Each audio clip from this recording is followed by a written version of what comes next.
Good morning students, कैसे हो सभी।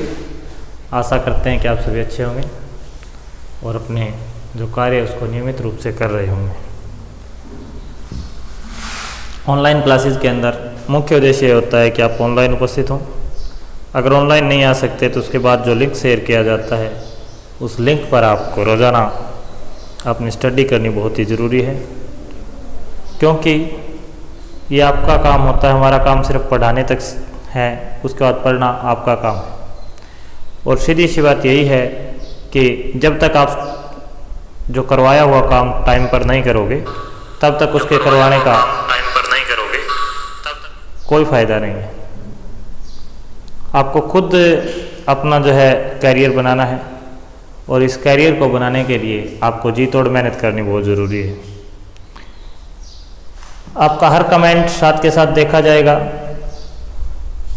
स्क्रीन पे जो भी कमेंट आता है उसका जवाब दिया जाता है। इसलिए अब आपका ये दायित्व बनता है कि आप अपने काम को बखूबी निभाएं।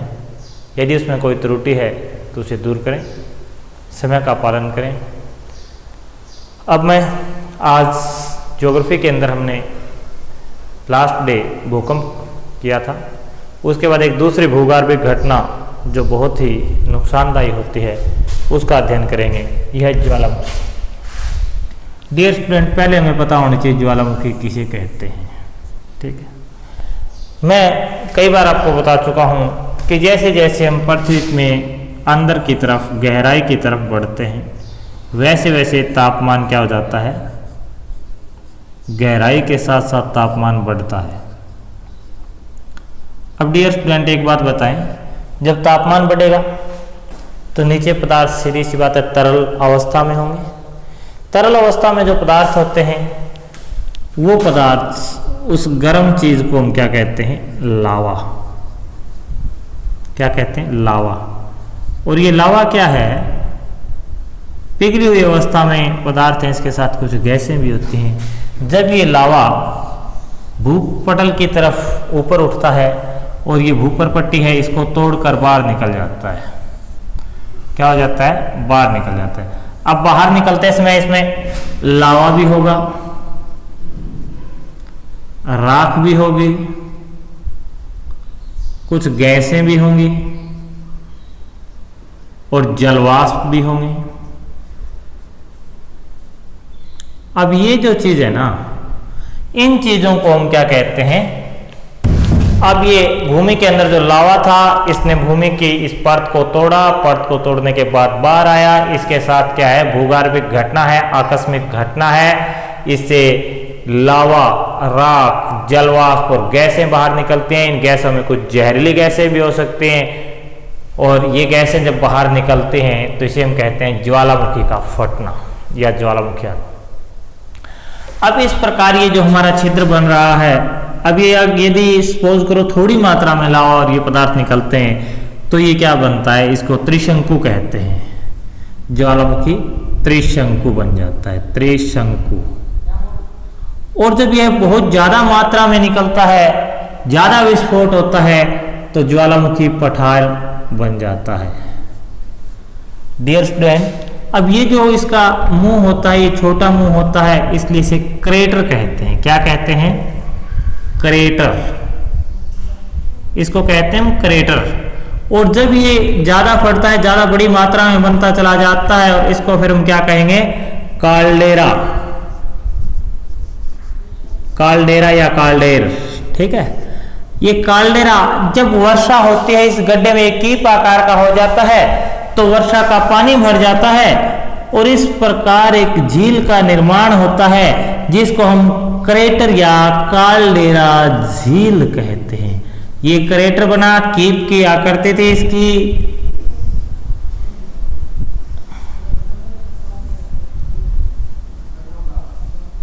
ये आकृति दिखाई देती है ऊपर से और इस प्रकार ये कीप आकार या जो क्रेटर बड़ा रूप हो गया इसको काल्डेरा। और जब इसमें वर्षा का पानी समाहित हो जाता है तो एक झील का रूप ग्रहण कर लेता है और इस प्रकार बनी झील को क्रेटर या काल्डेरा झील के नाम से जानते हैं। तो ये चीजें आपको समझ में आई होंगी। अब मैं इसके बारे में थोड़ा सा आपको बताता हूं। ज्वालामुखी किसे कहते हैं? तो ज्वालामुखी क्या है, इसकी इंट्रोडक्शन लिखनी होती है। यह एक आकस्मिक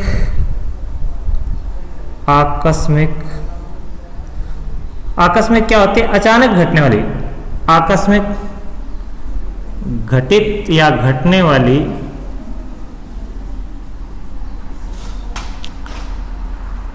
प्राकृतिक घटना है। प्राकृतिक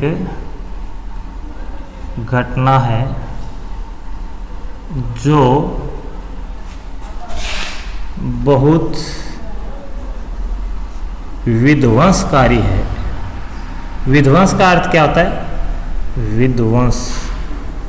विध्वंसकारी का अर्थ होता है नुकसानदायक है,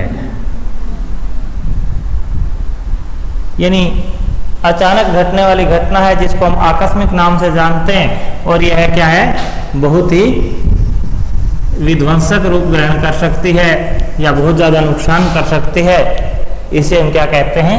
विध्वंसकारी घटना का नाम से भी जानते हैं। अब इसकी एक परिभाषा दी है। परिभाषा किस वैज्ञानिक ने दी है? अब मैं परिभाषा का आपको पहले भी बता चुका हूं, परिभाषा नकल होती है, उसमें हम अपने तरफ से कोई परिवर्तन नहीं कर सकते। परिभाषा देने वाले का नाम है वारेस्टर महोदय। वारेस्टर महोदय के अनुसार, वारेस्टर महोदय ने इसकी क्या परिभाषा दी? अब पहले मैंने क्या बताया कि हम अर्थ में अपने हिसाब से सही अर्थ बता सकते हैं, लेकिन जब इस परिभाषा का जिक्र होता है तो उसमें कोई परिवर्तन नहीं होता। तो परिभाषा क्या लिखेंगे? ज्वालामुखी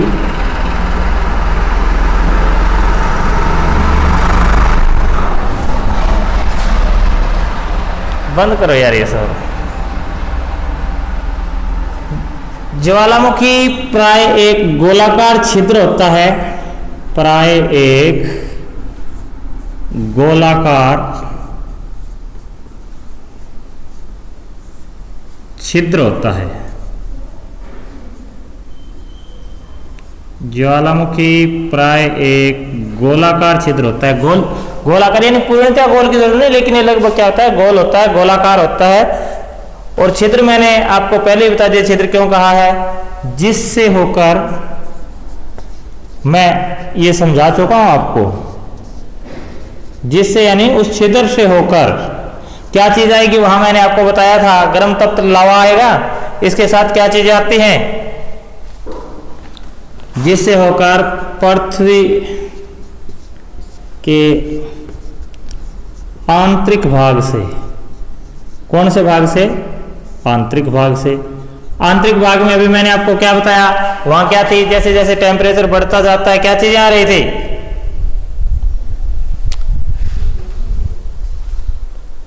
आंतरिक भाग से, अभी बताया था, अभी लिखा हुआ है, गैस, तरल द्रव, जलवाष्प,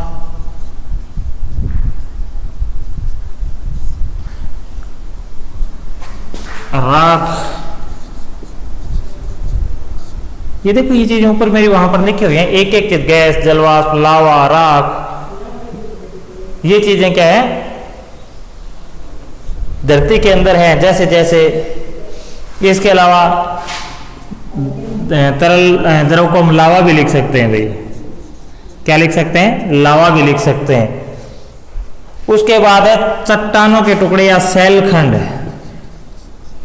सैलखंड बाहर आते हैं।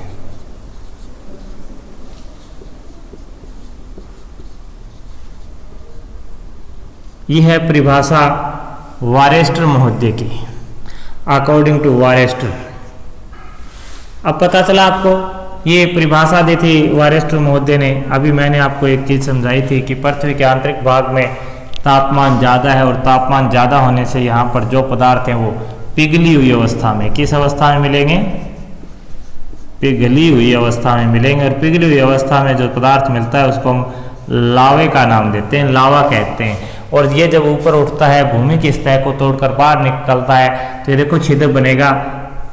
ये बात मैं आपको पहले बता चुका हूँ। और यहाँ से इसके साथ क्या आते हैं, धरती के अंदर जो भी गैस हैं या लावा है, राख है, चट्टानों के टुकड़े हैं, जलवाष्प है, ये इससे बाहर निकलते हैं और चारों तरफ फैल जाते हैं। यदि ये छोटा सा होता है, थोड़ा मात्रा में लावा बाहर आता है, तो त्रिशंकु, ज्वालामुखी त्रिशंकु बनेगा। बहुत ज़्यादा मात्रा में तो लावा का पठार बन जाएगा। और इस प्रकार इसके छोटे मुख को क्या कहते हैं, क्रेटर कहते हैं। और जब ये बड़ा होता है तो इसको क्रेटर की जगह काल्डेरा के नाम से जाना जाता है। Do you understand? इतना समझ में आ गया? यहाँ तक ये वारेस्टर महोदय की परिभाषा थी, जो वारेस्टर महोदय ने हमें समझाने की कोशिश की थी कि ज्वालामुखी क्या है।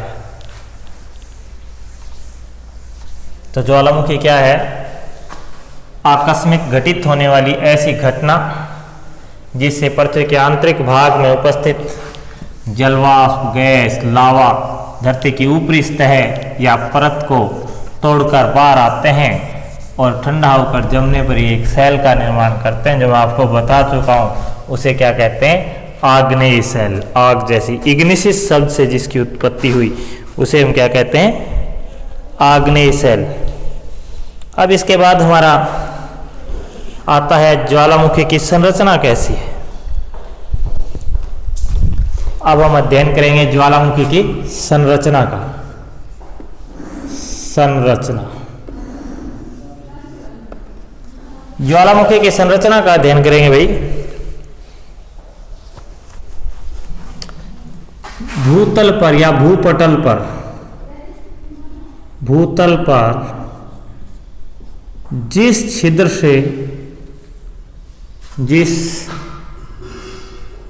से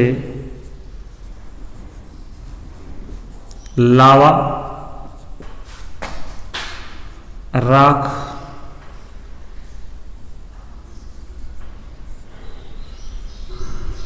जलवाष्प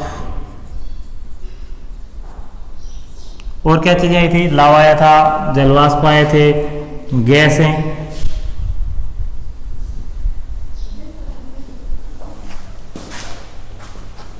चट्टानों के टुकड़े,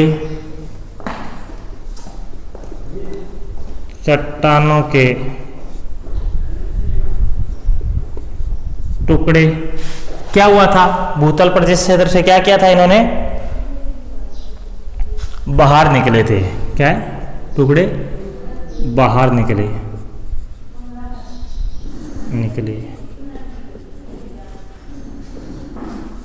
उसे ज्वालामुखी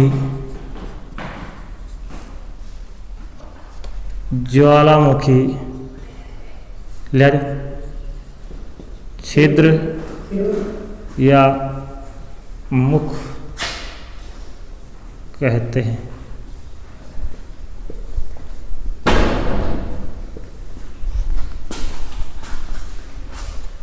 इसे हम क्या कहेंगे? ज्वालामुखी छिद्र। इस छिद्र के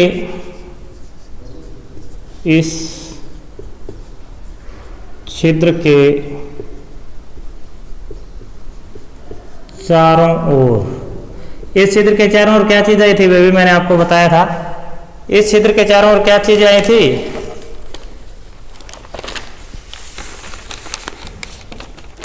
बताएं भाई।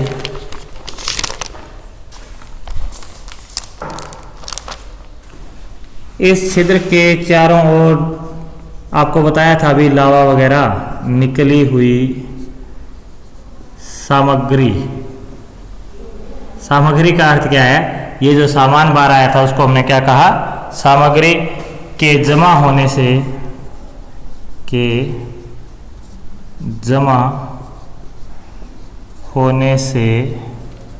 इस सामग्री के जमा होने से क्या हुआ? जिस संरचना का निर्माण हुआ, जिस संरचना का निर्माण हुआ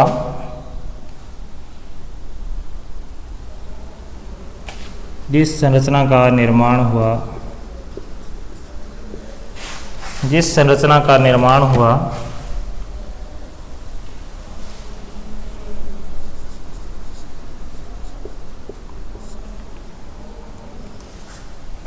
उसे ज्वालामुखी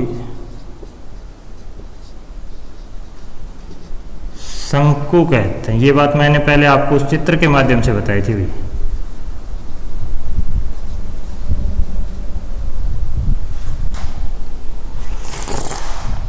इसकी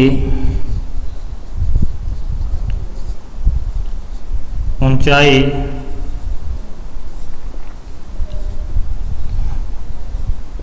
बढ़ने पर इसे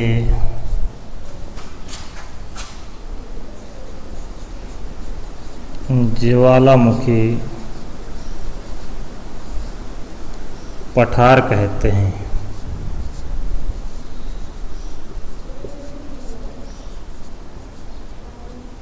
डियर स्टूडेंट, अब समझ में आया? मैंने आपको एक बात पहले भी बताई थी, अब भी बता रहा हूं कि मैंने कहा जब ये निकलते हैं और नीचा होता है तो इसे ज्वालामुखी शंकु कहते हैं, लेकिन जब इसका आकार बढ़ जाता है, ऊंचाई बढ़ जाती है, तो इसको हम क्या कहते हैं? ज्वालामुखी पठार कहते हैं। उसके बाद ज्वालामुखी नली किसे कहते हैं? ज्वालामुखी नली। अभी मैंने एक कीप की आकृति बनाकर दिखाई थी, याद है क्या आपको? ऊपर कीप जो बनी थी उसको क्रेटर या कालडेरा झील जो बनी थी, उसके बाद नीचे का जो स्थान था उसकी पाइप जो थी उसको नली कहते हैं। तो नली किसे कहेंगे? जिस नली से ज्वालामुखी, जिस नली से ज्वालामुखी रहने दो, लावा लिख दो, या मैग्मा, जिस नली से मैग्मा बाहर निकलता है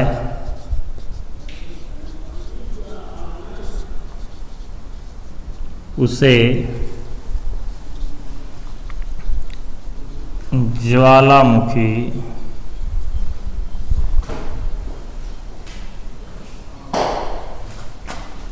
नली कहते हैं। उसे क्या कहते हैं? ज्वालामुखी नली कहते हैं भाई।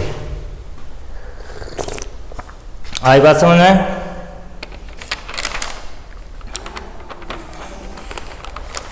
और एक बात और भी बताई थी मैंने आपको,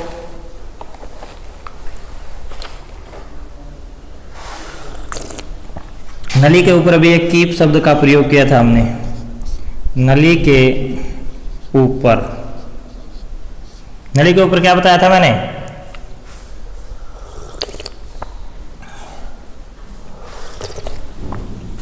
नली के ऊपर कटोरे जैसा, कटोरे जैसी बनी आकृति को क्रेटर कहते हैं। क्रेटर कहते हैं।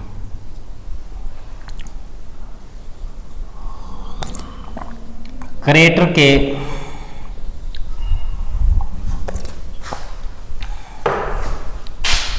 विस्तारित रूप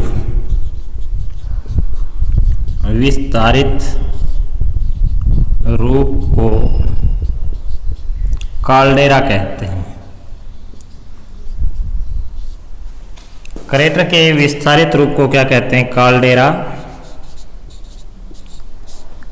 कहते हैं। अब डियर स्टूडेंट, ये जो मैंने आपको पहले बताया था ना, वही सारी चीजें इसमें आई है। यानी मैंने आपको बार बार जो एक डायग्राम के जरिए जो समझाया था वो सारी चीजें बार बार हमने लिख दी। नली किसे कहा, क्रेटर, कालडेरा, ज्वालामुखी पठार, ज्वालामुखी शंकु, इसकी रचना क्या है, ज्वालामुखी किसे कहते हैं, ये सारा जो आपको सिर्फ और सिर्फ एक ही तरीके से मैंने बताया था। आपको क्या बताया था? एक चित्र बनाया था उससे। अब ज्वालामुखी समझ में आया आपको?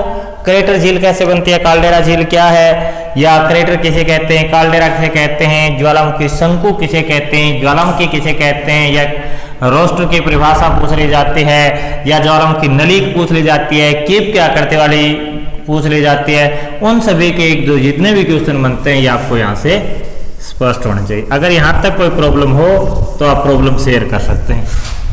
इसके बाद हम करेंगे ज्वालामुखी के प्रकार। कितने प्रकार की ज्वालामुखी होती है? ज्वालामुखी कितने प्रकार की होती है? ज्वालामुखी जो है मेनली 3 प्रकार की होती है। एक जिसको हम शांत, एक कौन सी थी? शांत। शांत का अर्थ शांति, चुपचाप बैठे रहना, हम कुछ नहीं करेंगे सर, आप कुछ करवा दीजिए, कोई रिस्पॉन्स नहीं है। या दूसरी होती है स्केरिये। दूसरी क्या होती है? स्केरिये। अब ज्वालामुखी के प्रकार में पहला हम देखो, हमें पैसिव लर्नर नहीं रहना चाहिए, हमें एक्टिव रहना चाहिए। तो ज्वालामुखी के जो प्रकार हैं उसमें पहले एक्टिव का ही करते हैं। ठीक है, एक्टिव का अर्थ क्या है? जो लगातार चलती रहे, या स्केरिये। स्केरिये ज्वालामुखी। अब स्केरिये पहले समझ लें। स्केरिये का अर्थ होता है ऐसी ज्वालामुखी जहां से उद्भेदन क्रिया लगातार चलती रहती है, यानी समय समय पर क्या होता है, उससे लावा निकलता रहता है, जलवाष्प निकलते रहते हैं, विभिन्न गैसें निकलते रहते हैं। इसको हम क्या कहते हैं? स्केरिये ज्वालामुखी। अब इसको लिख लो। जिन ज्वालामुखियों में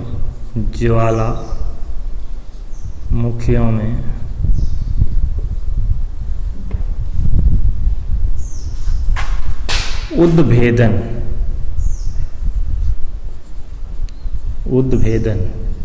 अब डियर स्टूडेंट ये चीज मैं आपको पहले क्लियर कर चुका हूं। उद्भेदन क्रिया लगातार, यानी मैंने क्या कहा था? लावा लगातार निकलता, उद्भेदन क्रिया लगातार चलती रहती है।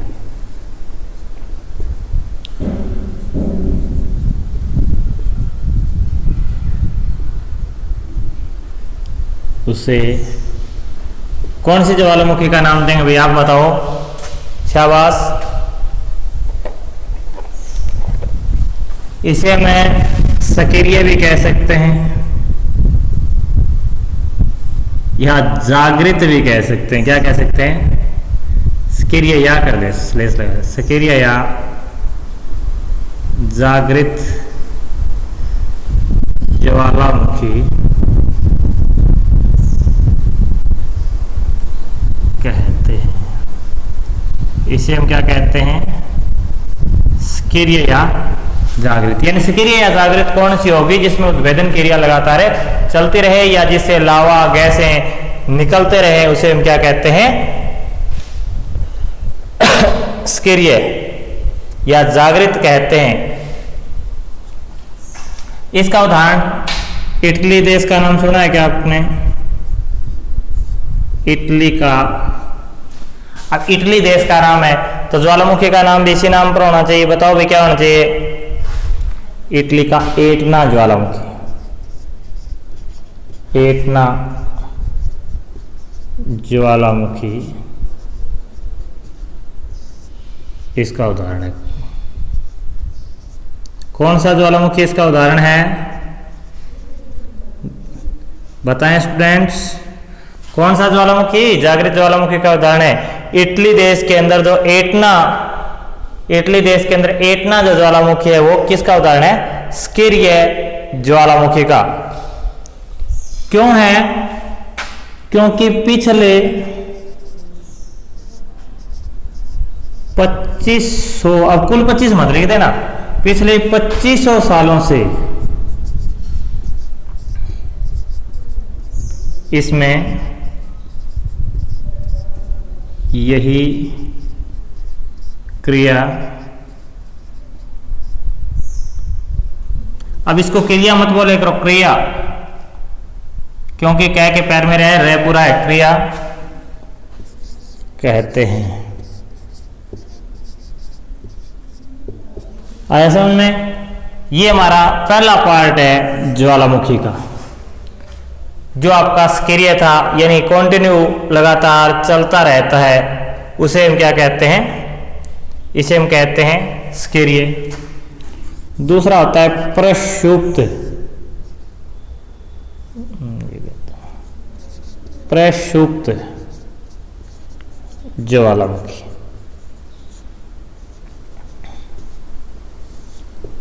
जिस प्रकार मानव मन की 3 अवस्थाएं होती हैं, कॉन्शियस, अनकॉन्शियस और सबकॉन्शियस, उसी प्रकार ये है सक्रिय, प्रक्षुब्ध और अक्रिय या विलुप्त, मृत जिसको कह देते हैं। ठीक है, तो प्रक्षुब्ध ज्वालामुखी किसे कहते हैं? इस प्रकार के ज्वालामुखी में, इस प्रकार के ज्वालामुखी में अतीत के बहुत से सालों से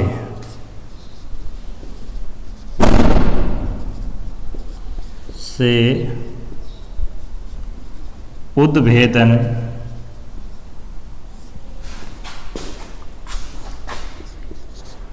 क्रिया नहीं हुई। अब यहां पर एक बात मेरे ध्यान से सुने, मैंने ये नहीं कहा अभी एक बार ज्वालामुखी फटा उसके बाद कभी नहीं हुई, मैंने कहा बहुत से सालों से उद्भेदन क्रिया नहीं हुई। क्या नहीं हुई? उद्भेदन क्रिया नहीं हुई या विस्फोट नहीं हुआ।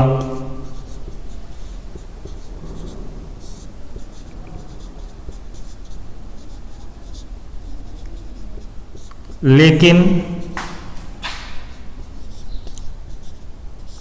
इसमें कभी भी ऐसा हो सकता है। अब डियर स्टूडेंट, मैंने आपको क्या बताया कि ऐसी ज्वालामुखी जिसमें अतीत के बहुत से सालों से कोई विस्फोट नहीं हुआ, कोई उद्भेदन क्रिया नहीं हुई, लेकिन हम ये नहीं कह सकते कि इसमें होता ही नहीं है। क्या कहते हैं? लेकिन इसमें कभी भी ऐसी घटना घटित हो सकती है। इसका उदाहरण कहाँ है? इटली का इसमें उदाहरण लेते हैं। इटली का विसुविशियस, इटली का विसुविशियस,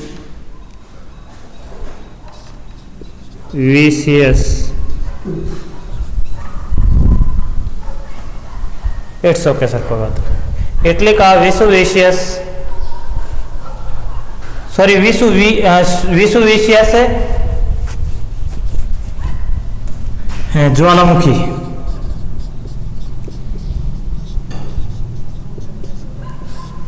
बहुत से सालों से शांत था, बहुत से सालों से शांत था, लेकिन 1931 में इसमें विस्फोट हुआ।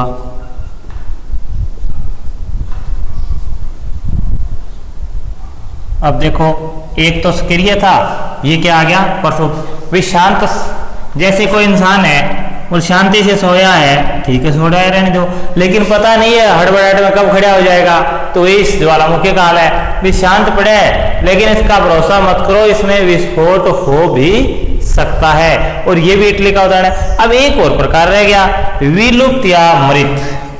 डियर स्टूडेंट, आज हम इसके तीनों प्रकार करेंगे। पीरियड शायद थोड़ा लंबा हो जाए, लेकिन आपको धैर्य बनाए रखना है और इसको बहुत ही अच्छे तरीके से समझना है, क्योंकि आगे जब आप ग्रेजुएशन करोगे या आगे एमएससी करोगे तो ये ऐसे टॉपिक करवा रहा हूं मैं जो हर क्लास में आपके काम आएंगे और इनसे आप पीछा नहीं छुड़वा सकते। तो तीसरा मैंने अभी आपको बताया क्या? विलुप्त,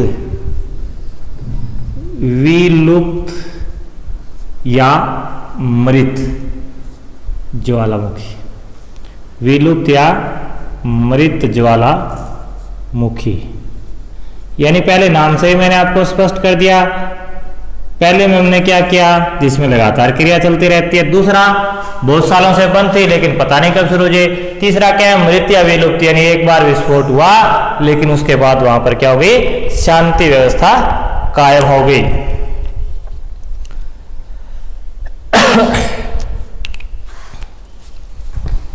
ऐसा ज्वालामुखी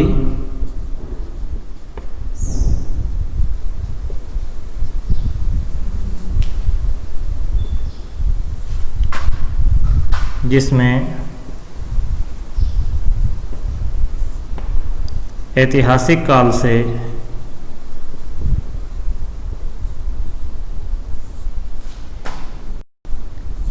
से कोई विस्फोट नहीं हुआ।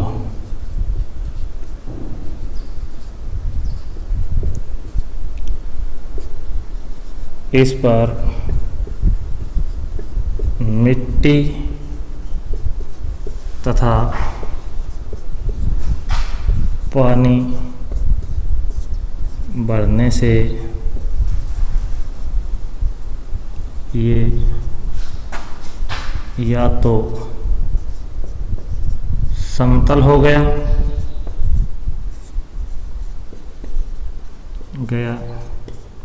या पेड़ पौधे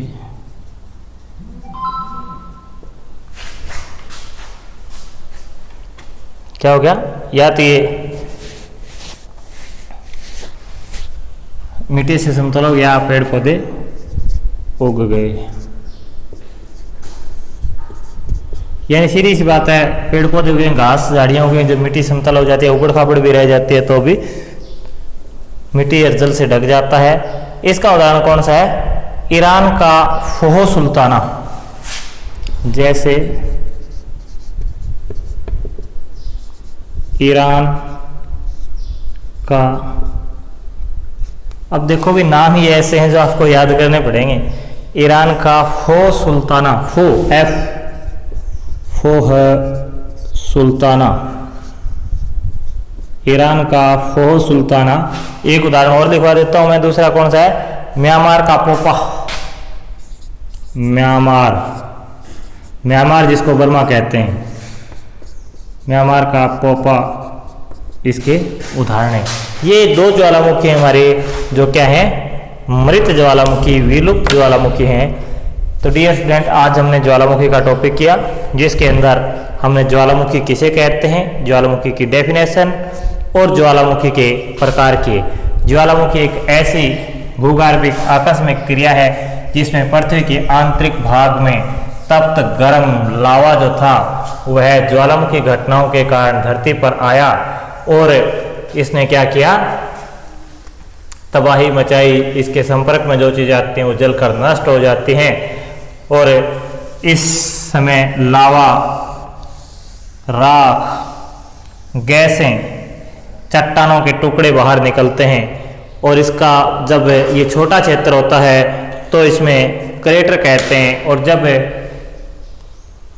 इसके मुख पर थोड़ी मात्रा में जो लावा जमा होता है उसे हम क्या कहते हैं, ज्वालामुखी शंकु कहते हैं। और जब ये शंकु जो बढ़ने लगता है तो इसे हम क्या कहते हैं, क्रेटर या काल्डेरा कहते हैं। और ये कीप का आकार होता है, जब इसमें पानी भर जाता है तो इसे क्रेटर झील बनती है, और जब विस्तारित रूप होता है तो काल्डेरा झील का निर्माण होता है।